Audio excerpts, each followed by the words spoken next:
In today's video, I'm going to teach you how to report on first reply time in Zendesk, a key metric for measuring customer service efficiency.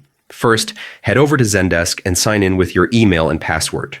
Once on the main site and again in your company portal, once logged in, navigate to your support tickets by clicking the square icon on your dashboard.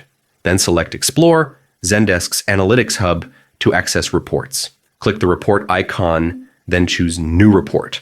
Under Support, select Support Tickets and click Start Report. In the Metrics section, click Add, search for First Reply, and select First Reply Time Minutes. This metric shows how quickly your team responds to customer inquiries for the first time, which is crucial for satisfaction. Finally, click Apply to set your criteria and save your report. Now you can track report efficiency, and there you have it, a first reply time report in Zendesk, helping you monitor performance and ensure fast, effective customer service.